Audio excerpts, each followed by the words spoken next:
আমার সুখের সময় এসেছে, খাদিজা আমার দুঃখের সময়ের সঙ্গী। খাদিজা যখন আমাকে বিয়ে করেছিল, মক্কা জমিনে আমার দুশমন বেশি ছিল। তখন মানুষ আমাকে এত হাদিয়া দিত না, এত গোস্ত কেউ আমাকে দিয়ে যেত না। তোমাদের সময় আমার মহাব্বতে মানুষের সংখ্যা বেশি হয়েছে, ভালোবাসার মানুষের সংখ্যা বেশি হয়েছে। এখন যখন আমাকে কেউ গোস্ত হাদিয়া দিয়ে যায়, আমি রাসূলুল্লাহ তোমাদের যখন গোস্তগুলো ভাগ করে দিতে বসি, আমার খাদিজার কথাটা আমার মনে পড়ে যায়। খাদিজার জন্য নিজের কোলের কাছে টেনে রেখে দিই। আম্মা জানেরা বলে, ইয়া রাসূলুল্লাহ, হে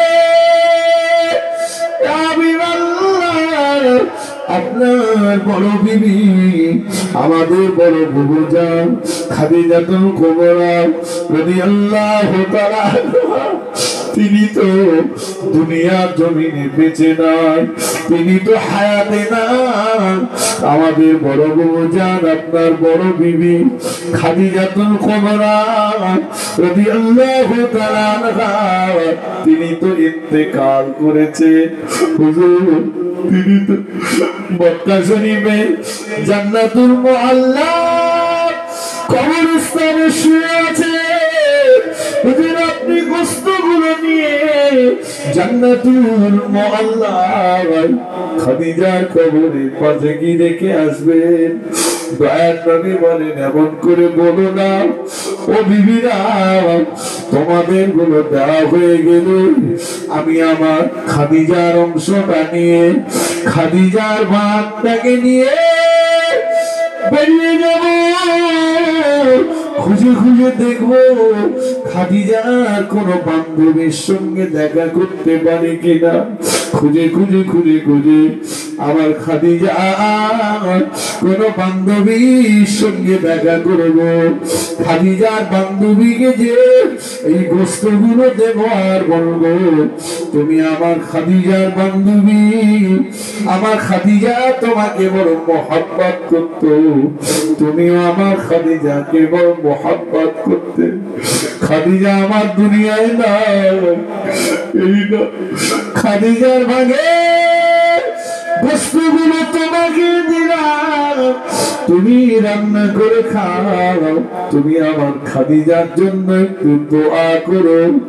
আমার বিশ্বাস তুমি খুশি হয়ে গেলে আমার খাদিজাও কবরে খুশি হয়ে যাবে। আরেকটু জোরে বলেন সুবহানাল্লাহ, আরেকটু জোরে বলেন সুবহানাল্লাহ।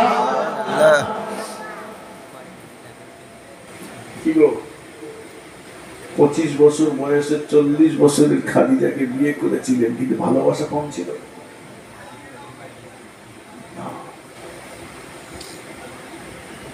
এখন মোহাব্বত নাই, কারণ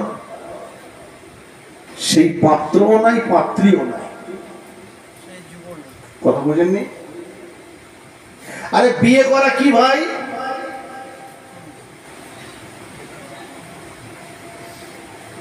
এখানে যারা বসে আছেন কারো বিয়ে হয়নি? মাশাআল্লাহ। আল্লাহ রাসূল বলেছেন, আন নিকাহু মিন সুন্নতি, বিয়ে করা হলো আমার সুন্নাত। আজকে বলুন তো, বিয়েগুলো কি সুন্নাত মোতাবেক হচ্ছে? সুন্নাত পালন হচ্ছে শরীয়তের নাজায়েজ হারাম কাজ অবলম্বন করে। কথা সত্য না মিথ্যা? যে ছেলেটা বিয়ে করতে যাচ্ছে, ও টোটাল বডিটা স্প্রে করা। স্প্রে বোঝেন? এই যে বডিতে স্প্রে মেরেছে, ওর ওযু আছে, গোসল আছে। যে মেয়েটাকে বিয়ের পিঁড়িতে বসানো হয়েছে, ওর হাত পায়ের আঙুলগুলো নেল পালিশ লাগানো। ওযু গোসল হবে না, এরও নাই ওরও নাই। এখন আমি মৌলভী সাহেব পেটের জ্বালায় বিয়ে পড়িয়ে দোয়া করছি, আল্লাহ এদের দুজনের ভেতরে রহমত দাও, বরকত দাও, আল্লাহ সংসারে শান্তি দাও, আল্লাহ এদের বাচ্চা কাচ্চা সব ভালো দিও। আল্লাহ বলে তোর কত দেবে তুই নে বাড়ি যা, এত দোয়া তোর করতে হবে না। এদিকে উজু গোসল কিচ্ছু হয়নি, তোর এত দোয়া করতে বলিস কেন? তোর কি দেবে তুই নে বাড়ি যা, এত দোয়া করতে হবে হয়নি তো। কি সর্বনাশ! শরিয়ত বলছে একটা মেয়ে বিয়ে করার জন্য তার 4টে গুণ দেখো। কটা? 4টে। সবচাইতে বেশি প্রাধান্য দাও, দেখো মেয়েটা দিনদার কিনা। কি কিনা? দিনদার কিনা। আমরা বলছি দিন যা থাকে তার মাল আজকে দেখ, দিনদার আগে তার মাল আজকে দেখ। ওরা দেখিয়ে দিয়েছি তাই, যে দপটে বিয়ে সেই দপটে তালাক চলছে। আমাদের ঘরে হবে সেই ছেলে কবে? কথাই না বড় হয়ে কাজে বড় হবে। আমরা ভালো সন্তান চাইছি, ভালো সন্তান চাইছি, কিন্তু ভালো সন্তানের জন্য ভালো পাত্রের দরকার আছে না? কথা বলেন। বিয়ে হয়েছে ড্যান্স করে, গান বাজনা করে, বিয়ের যে হারাম কাজ করে বিয়ে। বিয়ে হয়ে গেছে, বউটাকে বাড়ি আনছে একটা মশারির নেট ছেঁড়া মাথায় দিয়ে।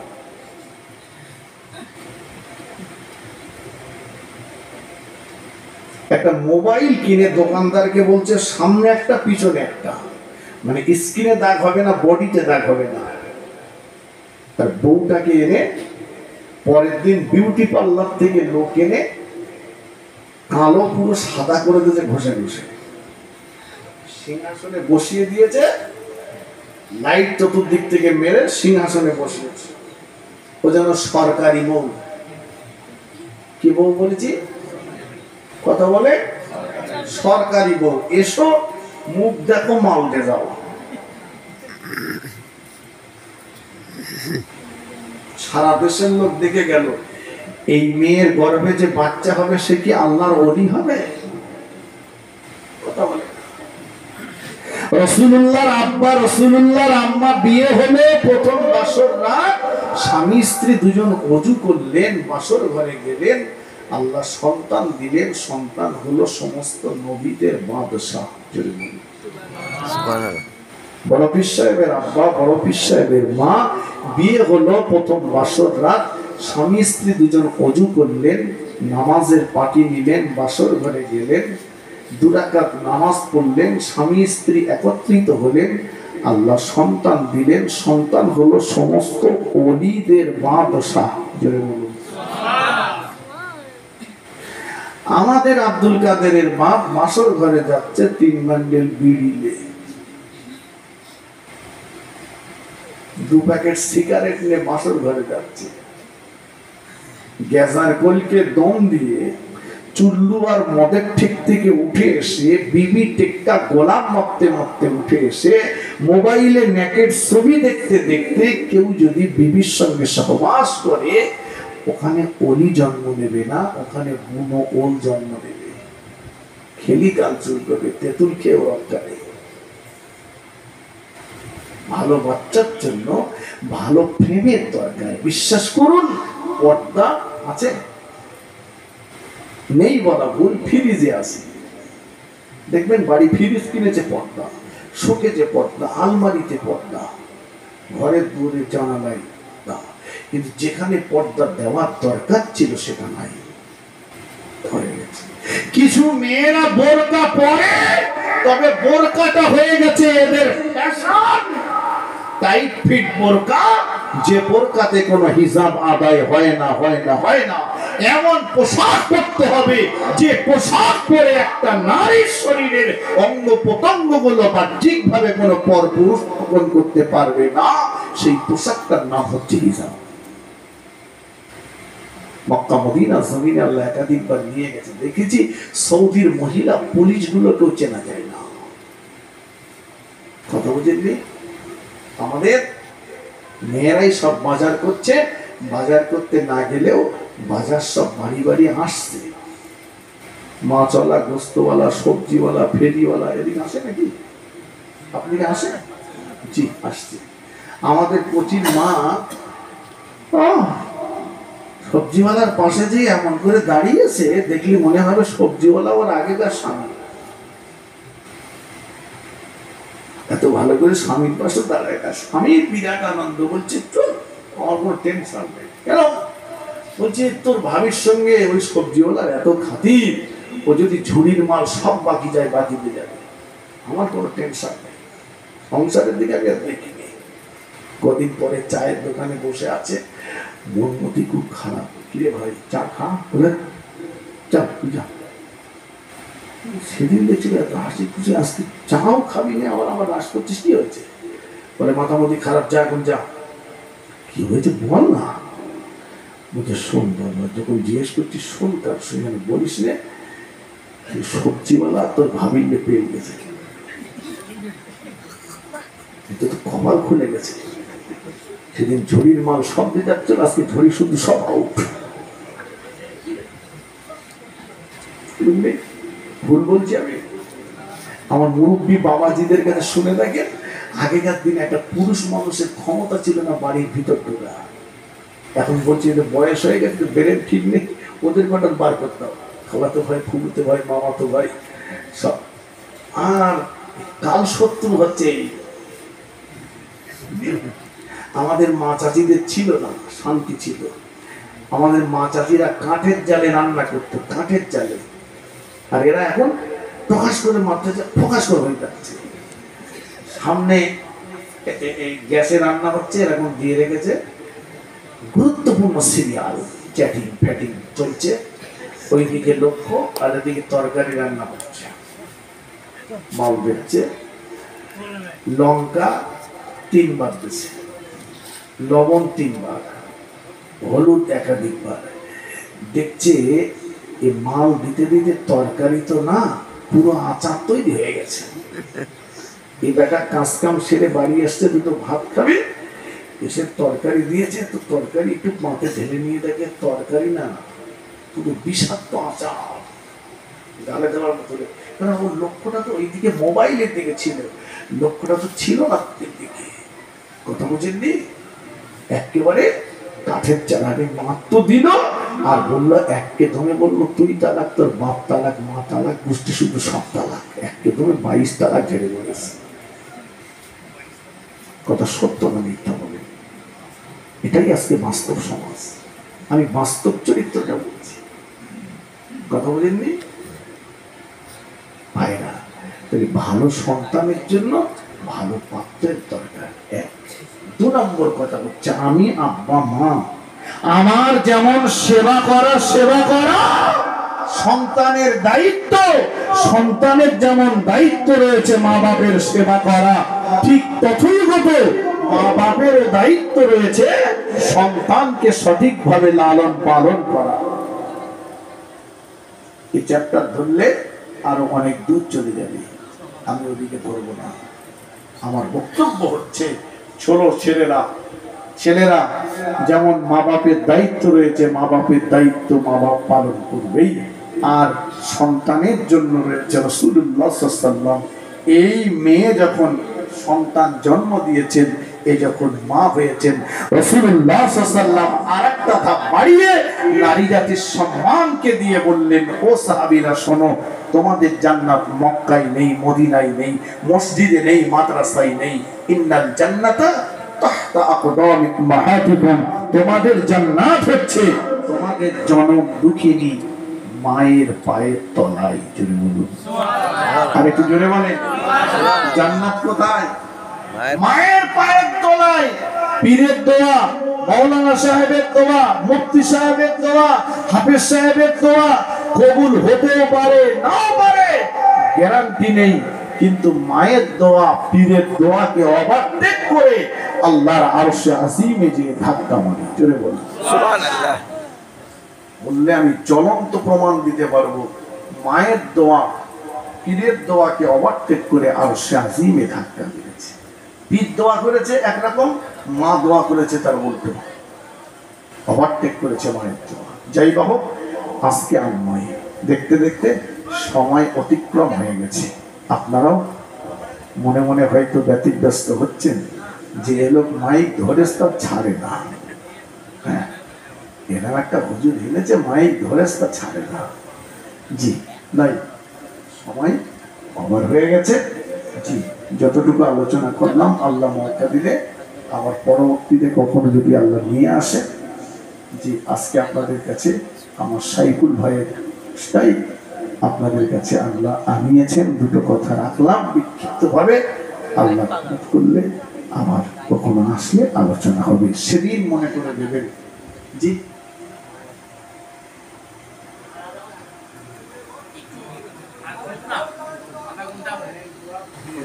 আপনারা সবাই রাজি আছেন? শরীফ আল্লাহুম্মা সাল্লি আলা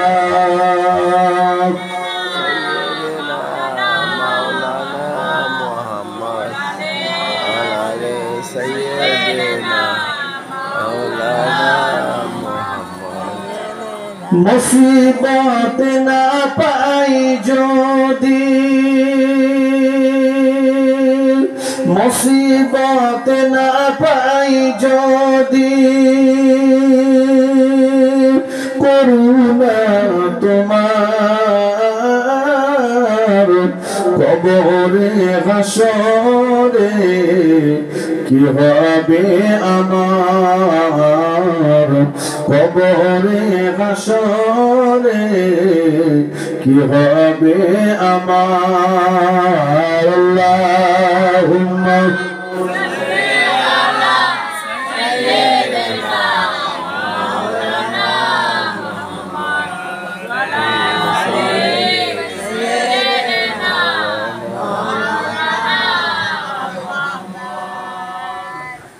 আসি গো ডুবে আমি পাপেরি সাগরে, না জানি কি হবে কবরে হাসরে, তোমারি সুপারিশ বিনা কেমন হব পার,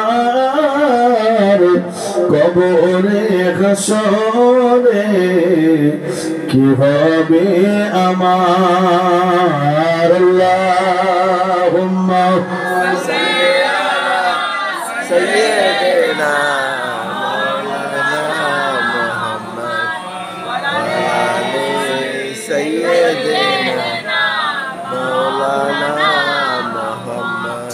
চলুন অল্প কিছুক্ষণ। আজ মনে আছে তো, সন্তান দেওয়ার মালিক আল্লাহ, কেড়ে নেওয়ার মালিক আল্লাহ। এওয়াজ হচ্ছিল না? জি, আল্লাহ। আমরা এখন মনে করেছি সব মালিক আমরা।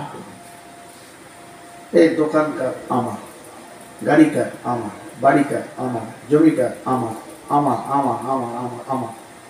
সত্যি কি আমার? আচ্ছা, এটা যদি একটু ঘুরিয়ে বলি, দোকানকার আল্লাহ, মূল মালিক আল্লাহ, আমি ভোগ দখল করছি। গাড়ি মূল মালিক আল্লাহ, আমি ভোগ দখল করছি। বাড়ি মূল মালিক আল্লাহ, আমি ভোগ দখল করছি। এই কথাটা যখন আমি আমার অন্তরে জায়গা দিতে পারবো, সেদিন আজান হলে বাড়ি আর দাঁড়াবো না। ঠিক কিনা বলেন? আজান হলে অমনি মনে হবে এ বাড়ি তো আমার না, এর মূল মালিক তো আল্লাহ, আমার তো ভোগ দখল করতে দিয়েছে। আজান হয়েছে, নামাজ পড়তে যদি না যায় আল্লাহ বাড়ি কেড়ে নেবে। ঠিক কিনা বলে? নামাজে চলে যাব। দোকানে হাজার খরিদ্দার থাক, যদি মনে হয় এই দোকানের মূল মালিক আল্লাহ, আমি ভোগ দখল করছি, আজান হয়েছে মসজিদে হাজিরা দিতে হবে, তা না হলে মালিক আমার কাছ থেকে দোকান কেড়ে নেবে।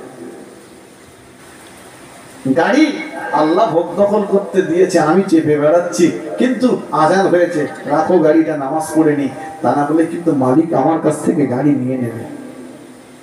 ঠিক কিনা বলে?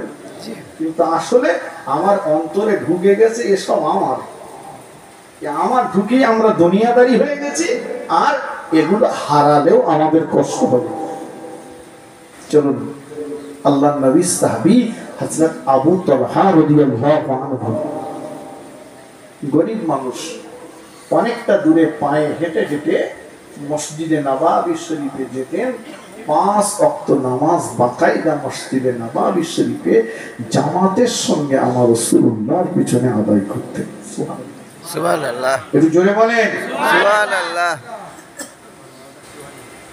মদিনা মসজিদে নববী শরীফে আসরের আযান হয়ে গিয়েছে।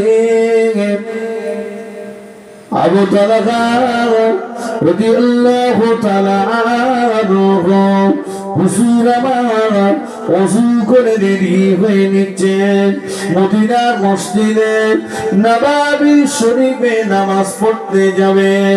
হুজুর আমার যখনই মসজিদে নামাজ পড়তে যেতেন, বাড়ি থেকে ওযু করে মসজিদে যেতেন।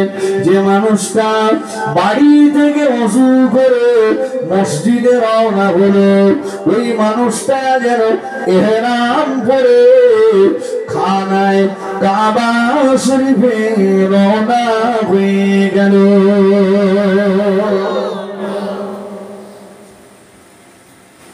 যে মানুষটা বাড়ি থেকে ওযু করে মসজিদে যাচ্ছে, ওই মানুষটা যেন ইহরাম পরে কাবায় যাচ্ছে। সুবহানাল্লাহ। আমরা 3:30 আযান, 15 মিনিট পরে জামাত। চাচা মনে করছে 15 মিনিট মানে একটা বিড়ি খাওয়া যাবে। বাড়ির থেকে বিড়ি ধরিয়ে বিড়ি টানতে টানতে মসজিদের দিকে আসতেছে। মসজিদের ওযুখানার কাছে এসে এইবার শেষ টান, মানে একে টানে সুতোর গোড়া পর্যন্ত পৌঁছে গেছে। দিয়ে মসজিদের ওযুখানায় যে নাকে মুখি গালে ফক ফক করে পানি দে, আল্লাহু আকবার, গালে ভক ভক করে বিড়ি গলে বেরোচ্ছে। পাশের মুসল্লি মনে মনে বলছে, খোদা ইমাম সাহেব কত বড় কেরাত ধরেছে, নামাজ শেষ হবে কবে, এ তো দাঁড়ান যাচ্ছে না। ফেরেশতা বলে, আল্লাহ এনে কি নেবো কি করে, এই গন্ধ ঠেলা এখানে থাকা যাচ্ছে না। বললাম মসজিদের বাথরুমে বিড়ির পাশা পাওয়া যাচ্ছে কেন? কারা খাচ্ছে? এখন তো নামাজ পড়ে না, রাস্তার ধারে বসে বসে বিড়ি খাচ্ছে, আর বলতেছে একটা আন্দোলন করতে হবে, ওয়াকাফ বাঁচাতে হবে। এই তুই মসজিদ মুখে যাস না, তুই ওয়াকাফ কি বাঁচাবে? তুই তো নিজেই মসজিদ ছাড়া। আমরা মসজিদ ছেড়েছি বলেই তো আজকে ওরা মসজিদে হাত মারছে। আমরা সবাই যদি মসজিদে যেতাম, আমাদের সাহস হতো না মসজিদে। রমজান মাসে তো মনে হয়েছিল মসজিদে এবার 3 তলা 4 তলা করতে হবে, যা মুসল্লির চাপ বেড়ে গেছে। রমজান শেষ, সে মুসল্লির খবর নেই। ওরা শুক্রবারে দেখা দিতে আসে, যে আমরা বলবো আসবো রমজান মাসে, শুক্রবারে আসে। এত ব্যস্ত, ওই ইমাম সাহেব যখন খুতবা দিচ্ছে তখন ঢুকেছে, আর 2 রাকাত শেষ, ব্যাস ছেঁড়া মাল এসেছিল, ভালো মাল হওয়া।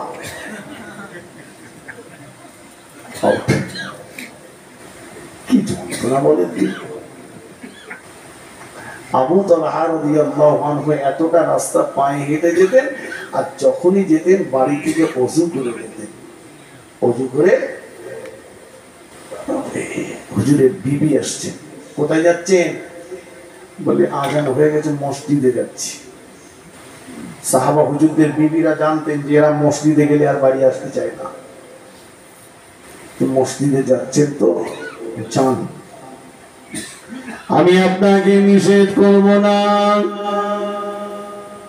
বারণ করব না, চলে যান।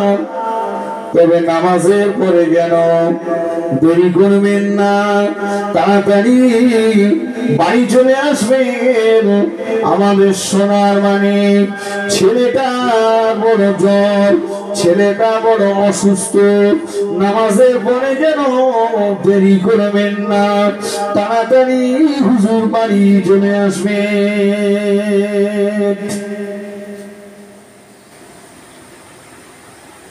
জানি মসজিদে গেলে বাড়ি আসতে চাই না, তো তাই বলে দিচ্ছে একটু তাড়াতাড়ি আসবেন, নামাজের পর দেরি করবেন। ছেলের জ্বর, আমরা বলি কি বলতাম, এই নামাজ পড়ে হবে ছেলে নেই, তাহলে ডাক্তার দেখে রাখি। শুক্রবারে নামাজ পড়তে যায় না, শুক্রবারে জুমার নামাজ, চাচা দাড়ি রয়েছে নামাজ পড়তে যায় না। ও চাচা, তোমার তো শুক্রবারে মসজিদে দেখি ইমাম সাহেবের আশেপাশে বসে, শুক্রবারে তো দেখলাম না। খোকা তুই তো বলতেছিস, আমি আমার জ্বালায় ভাবতেছি নামাজ পড়লে তো হবে না।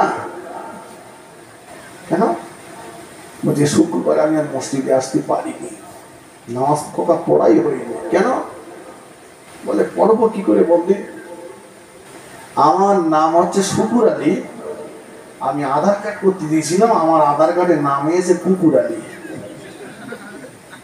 এখন খোকা সেই কাগজ নিয়ে আমি বিডিও অফিসে গেছিলাম আজ শুক্রবার, গিয়ে সেই কাগজ ঠিক করতেছি। কুকুর আলী কেটে শুকুর আলী করবে, তাই নামাজ কাজা করে বিডিও অফিসে গেছিল। আল্লাহর কাছে নাম কেটে কোন জায়গায় যাচ্ছে ওর দেখার দরকার নেই, ও দুনিয়ায় কুকুর আলী কাটবে। তার জন্য জুমার নামাজ ছাড়া। চলো আল্লাহ নবী সাহাবী আবু তালহা রাদিয়াল্লাহু তাআলা আনহু মদিনার মসজিদে নববী শরীফে চলে গেলেন। হুজুর আমার আল্লাহ নবীর পিছনে ইক্তেদা করে যোহর আসরের নামাজ আদায় করলেন। আসরের পরে হুজুর আমার তাসবিহে মশগুল হয়ে গেলেন। হুজুর আমার বাড়ির কথা মনে নাই, বাচ্চার কথা মনে নাই, বিবির কথা মনে নাই। দেখতে দেখতে মদিনার মসজিদে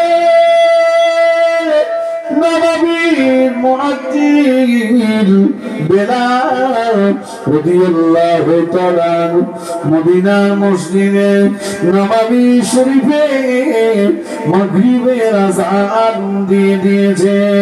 আবু তালহা রাদিয়াল্লাহু তাআলা আনহু আল্লাহ নবীর পিছনে ইক্তেদা করে মাগরিবের নামাজ আদায় করলেন। মাগরিবের নামাজের পরে হুজুর আমার আওয়াবিনের নামাজ পড়লেন। আওয়াবিনের নামাজের পরে হুজুর আমার কোরআন শরীফ তেলাওয়াতে মশগুল হয়ে গেলেন। বাড়ির কথা মনে নাই, বাচ্চার কথা মনে নাই, কোরআন শরীফ তেলাওয়াতে মশগুল হয়ে গেলেন। দেখতে দেখতে মদিনার মসজিদে নববীর মুয়াজ্জিন বেলাল রাদিয়াল্লাহু তাআলা আনহু ইশার আযান দিয়ে দিয়েছেন। হুজুর আমার আল্লাহ নবী পিছনে ইক্তেদা করে ইশার নামাজে দাঁড়িয়ে গেলেন। ইশার নামাজের পরে হুজুর আমার বাড়ির দিকে রওনা হয়ে গেলেন।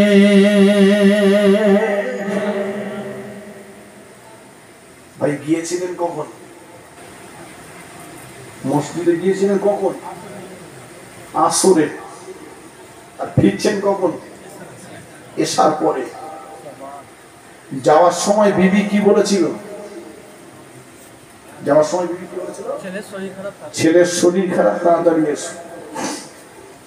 আমাদের শরীর খারাপ তো আর লাগবে না, কোনো একদিন এমনি আসরে এসে এশার পরে বাড়ি যাবেন, দিন সংসারে শান্তি বজায় থাকবে। নামাজ তোমার পড়ার সব জমের মতো মিটিয়ে দেবে।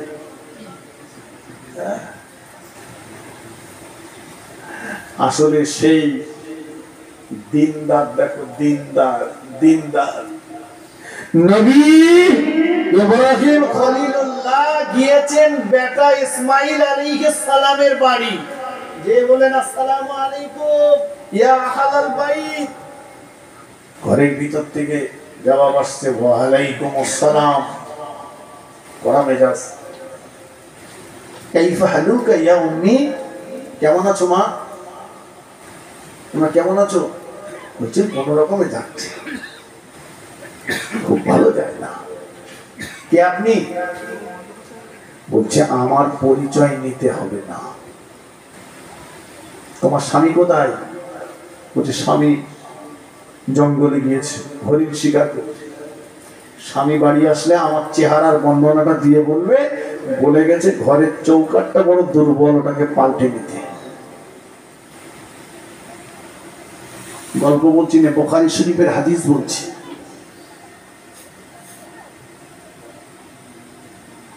ইসমাইল আলাইহিস সালাম বাড়িতে ফিরলেন, ওনার বিবি ওনাকে ঘটনাটা খুলে বললেন। ইসমাইল আলাইহিস সালাম বললেন, বিবি তোমার কপাল পুড়েছে, যিনি এসেছিলেন উনি হচ্ছেন আমার আব্বা আল্লাহর নবী ইব্রাহিম খলিলুল্লাহ। এই চৌকাঠ বাঁধ দিতে বলেছে, মানে তোমাকে তালাক দিতে বলেছে। তুমি আল্লাহ শুকরিয়া আদায় করোনি, আল্লাহ পাক যে হালাতে রাখে সেটাই আলহামদুলিল্লাহ, কিন্তু না আল্লাহ তুমি খুশি না, তাই তোমাকে পাল্টে নিতে বলেছে। তালাক দিয়ে দিলেন। বেশ কিছুদিন পরে আবারও দ্বিতীয় বিবাহ করলেন। আবারও একদিন ইব্রাহিম খলিলুল্লাহ আসলেন, আসসালামু আলাইকুম ইয়া হালাল বাইত। ঘরের ভিতর থেকে মিষ্টি সুরে একটা সালামের জবাব দিলেন। কাইফা হালুকা ইয়া উম্মি, আলহামদুলিল্লাহ আনা বিখাইর, আলহামদুলিল্লাহ খুব ভালো আছি, আল্লাহ যে হালত থেকে খুব ভালো, খুব ভালো আছি। আসেন, কে আপনি? আসেন, আমার বাড়ি থেকে মেহমানদারি করে। না মা, আমি চলে যাচ্ছি। স্বামী কোথায়? জঙ্গলে। ফিরে আসলে বলবে ঘরের চৌকাঠটা খুব মজবুত, এটাকে যত্ন করে রেখে দিতে। সুবহানাল্লাহ বলে, এটা জোরে বলে। আগেরটা কি বলেছিল? চৌকাঠটা পাল্টে নিতে। এখন এই ওয়াজ শুনে বাড়ি গেলে না বউ তালাক দেবেন না, খবরদার। আপনারা বুঝতে পেরেছেন? এই ওয়াজ শুনে বাড়ি গিয়ে যেন বউ তালাক দেবেন না, ওর যেন উল্টো রিয়াকশন না হয়।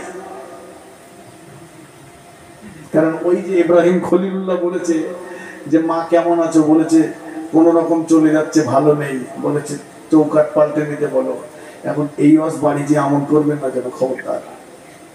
কারণ কিছু পার্টি তো আছে, ও বউ ছেড়ে দেবো করতেছে, আর বলে আজকে এটা পেলাম, এই তো পেয়ে গেছি, হুজুর যা বলেছে গিয়ে দিয়ে দেবো। এককে তুমি 22। এই তালাক শরীয়তের সবথেকে নিকৃষ্টতম জায়েজ, কিন্তু তালাকটাকে নিয়ে আমরা এত অপব্যবহার করছি, তালাক নিয়ে আজকে আমাদের কথা শুনতে হচ্ছে। কথা বুঝেননি? শরীয়ত বলছে তোমার স্ত্রী তোমার কথা নেয় না, শোনে না, মানে না। তুমি ডান দিকে বললেও বাম দিকে যাই। প্রথম নাম্বার ধাপ হলো তুমি তোমার স্ত্রীর কাছে ওয়াজ করো, স্ত্রীকে বোঝাও, কোরআন হাদিসের কথা কিছু শোনাও। ও শুনেছে, কান ঝাড়া মেরেছে, নেই। 2 নাম্বার, চটপট করে তাড়াতাড়ি শোনো। 2 নাম্বার, শরীয়ত বলছে তোমার স্ত্রীকে নিয়ে মার্কেটিং করতে যাও, ওকে নিয়ে একটু মার্কেটিং করতে যাও, ওকে কেনাকাটা কি নিতে চাই দেখো, কিনে দাও। ও গিয়েছে, কিনেছে, নিয়েছে, পরিবর্তন হয়নি। 3 নাম্বার, ও যদি পরিবর্তন না হয়, 3 নাম্বারে ইসলাম বলছে, শরীয়ত বলছে অদ্রিবহুম না, এবার তুমি ওকে শাসন করো। সেই আগে বলেছে একবার মেসওয়াক, কুলবালিশ মারো, হয়নি, তাও পরিবর্তন হয়নি। 4 নাম্বার, আলাদা বেড করো, দুজন পৃথক হয়ে যাও। কথা বুঝতে পারেননি? দুজনের এক জায়গায় থেকো না। চাচা বলে খোকা তোর তো নিজে হাতে বিয়ে দিয়েছি, তা সংসারটা কেমন করছে? ভাইপো বলে চাচা তুমি আমার সামনে মুখ দেখি না কেন? তুমি সর্বনাশ করার লোক খুঁজে পাওনি, আমার করলে কি হয়েছে? বলে চাচা দেখি এমন একটা বউ আমার এনে দিয়েছ, আমার সংসারে একটু সুখ শান্তি কিচ্ছু নেই চাচা, তুমি আমার এত বড় সর্বনাশ করতে পারবে? চাচা বলে, খোকা একদম বৌমার সঙ্গে তোর মিলনি? বলে না, আমি যদি ডান দিকে বলি ও বাম দিকে চলে যায়। তুমি চাচা এই মেয়ে আমার সঙ্গে দিলে কেন? বলে, খোকা আমি তো জানতাম না, তাই এরকম একটা সর্বনাশ হয়ে গেল। যাতে এখন পরিস্থিতি কি? এই যে এখন পরিস্থিতি ওই ওর মতো চলে, আমি আমার মতো চলি, দুজনের ভিতর চাচা একদম মিলনি। মাঝে মাঝে মনে করি আমি আর একটা বিয়ে করবো, কিন্তু মান সম্মানের তাগিদে করিনি চাচা। তবে আমার যে সর্বনাশ তুমি করেছো, সর্বনাশ যেন আর দ্বিতীয়বার করো না। চাচা বলে, খোকাটা তোদের বাচ্চা কাচ্চা কটা? বলছে, চাচা বাচ্চা কাচ্চা 6টা। কটা? 6টা। বলছে, মোটে মিলনি তাই 6টা বাচ্চা? আর মিল থাকলে কি সর্বনাশ করতেছে না?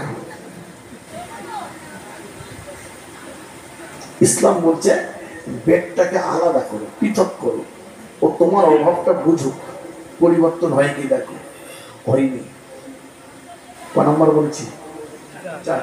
5 নাম্বার, উভয় পক্ষের গার্জিয়ান এক জায়গায় বসো, দেখো সংসারটা করে যায় কিনা।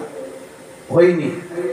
6 নাম্বার, 1 তালাক দাও, 1 মাস অপেক্ষা করো, দেখো 1 মাসের ভিতরে যদি পরিবর্তন হয় নিয়ে নাও। হয়নি।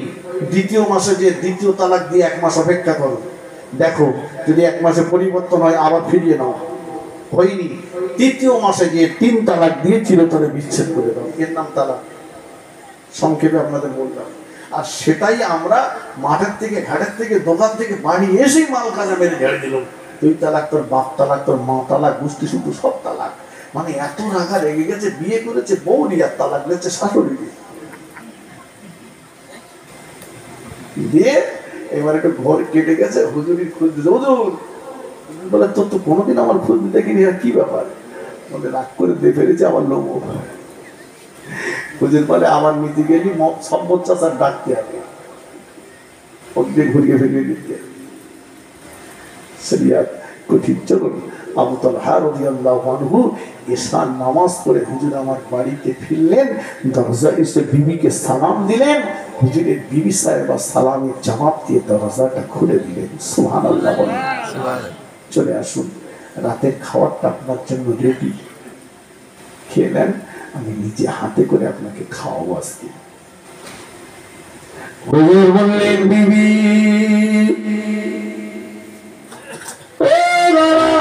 বিবি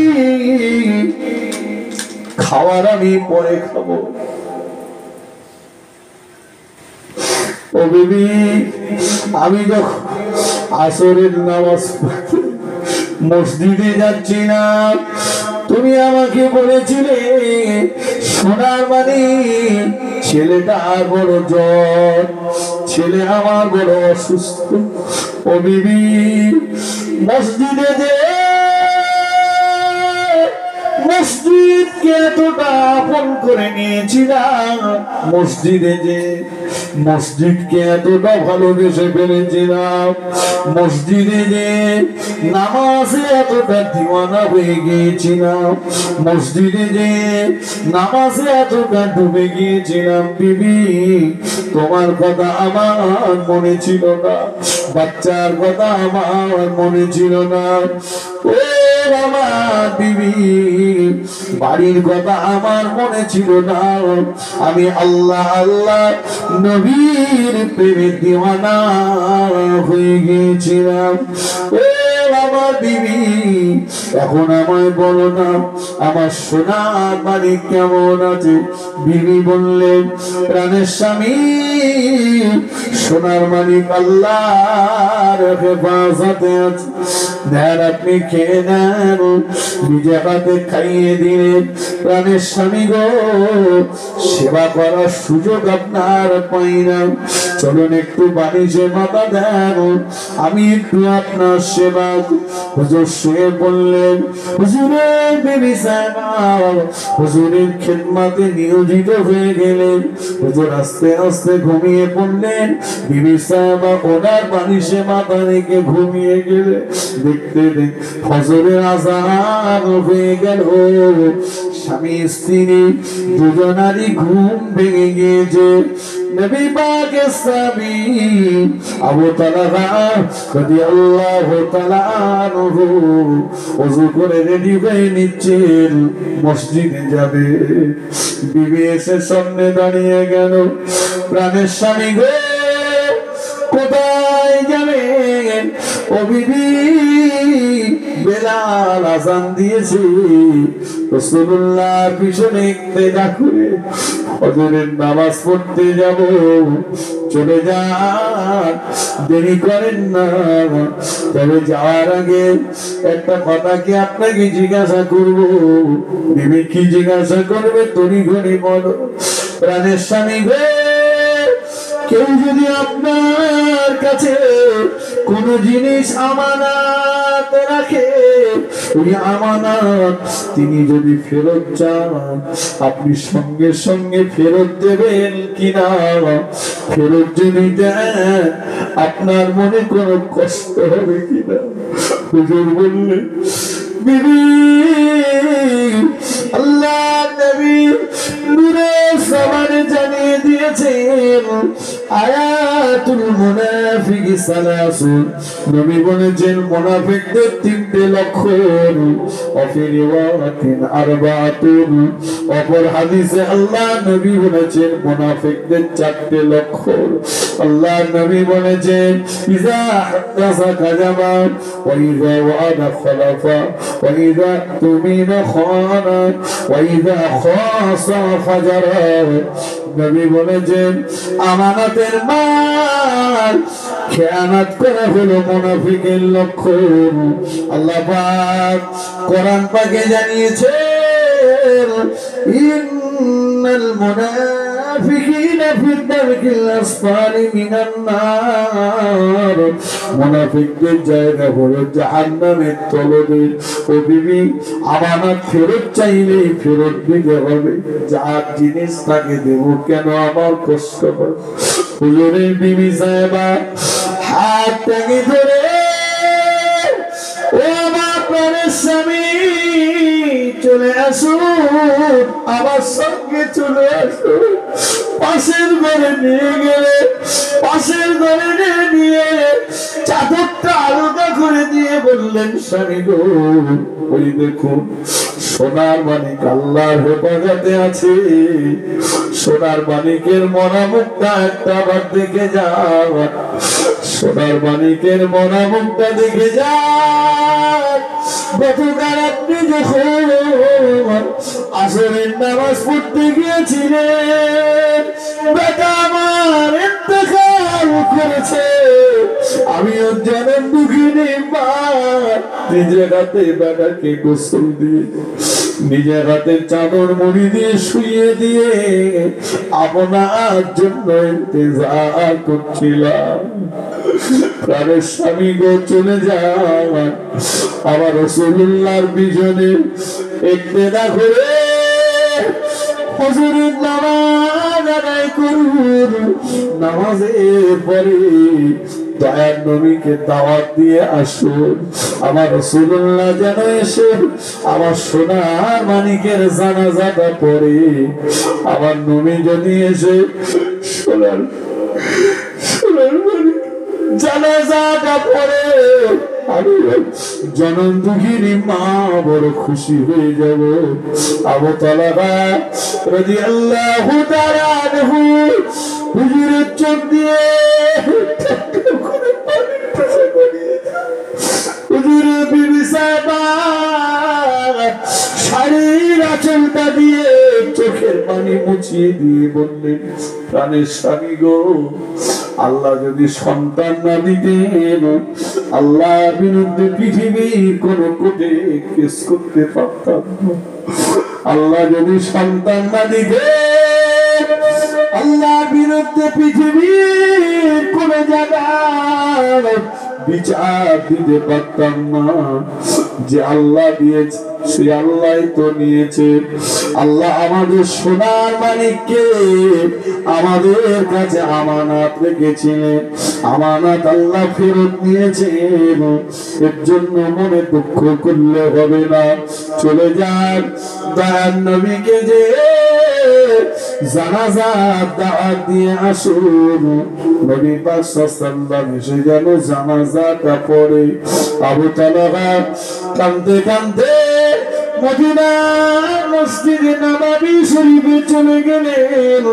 আল্লাহ নবীর পিছনে ইক্তেদা করে জামাতে নামাজ আদায় করলেন। নামাজের পরে দয়ার নবীর নূরের মুখটা দিকে চেয়ে কাঁপছে।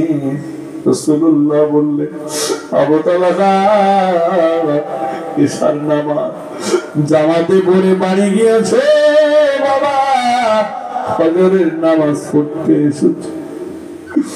কি হয়েছে বাবা, কেন এমন করে? সমস্ত কথাগুলো আল্লাহ নবীকে খুলে বললেন। দয়ার নবী শুনবার পরে রাসূলুল্লাহ চোখ দিয়ে টপটপ করে পানি টোসা গড়িয়ে যায়। রাসূলুল্লাহ বললেন, আবু তালহা তোমার বিবি যে ধৈর্য ধারণ করেছে, তোমার বিবি যে সবর ইখতিয়ার করেছে, এমন ধৈর্য ধারণকারী ব্যক্তিদিগের জন্য আল্লাহ পাকের দয়ার জান্নাতের 8টি দরজা আল্লাহ খুলে দিয়ে রেখেছে। আরেকটু জোরে বলেন সুবহানাল্লাহ, আরেকটু জোরে বলেন সুবহানাল্লাহ। আল্লাহুম্মা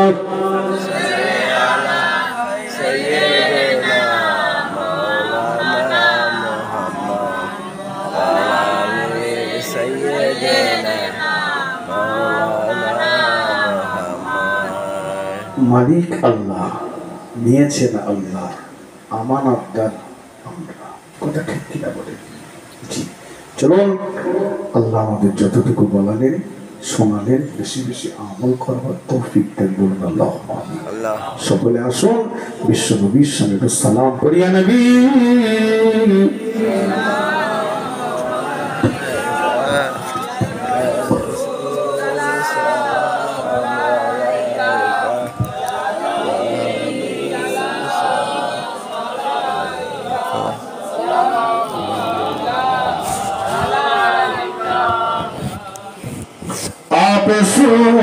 সুলতানি মদিনা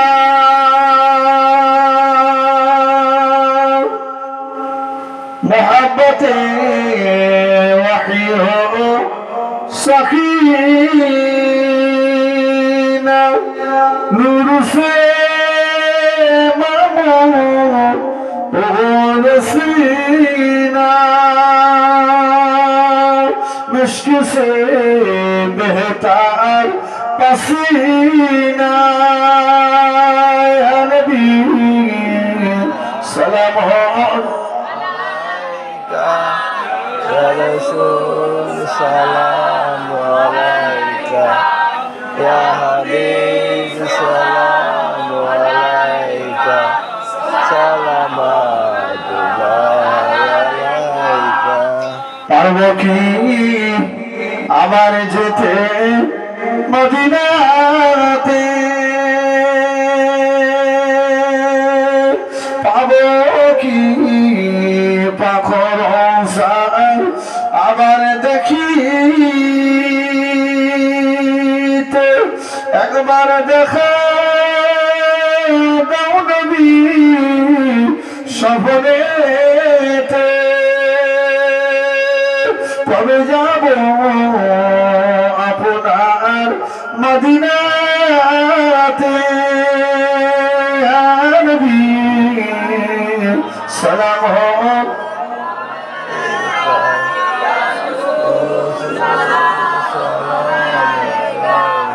ইয়া হাবিব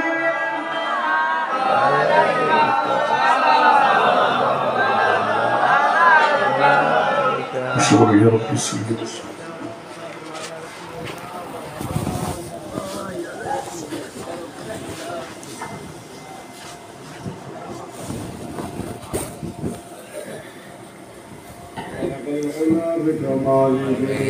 كسب الدجى بجماله حسنة جميع خصاله صلوا عليه وآله اللهم صل على سيدنا مولانا محمد وعلى آل سيدنا مولانا محمد দোয়া হবে তাবারুকটা নিয়ে আসেন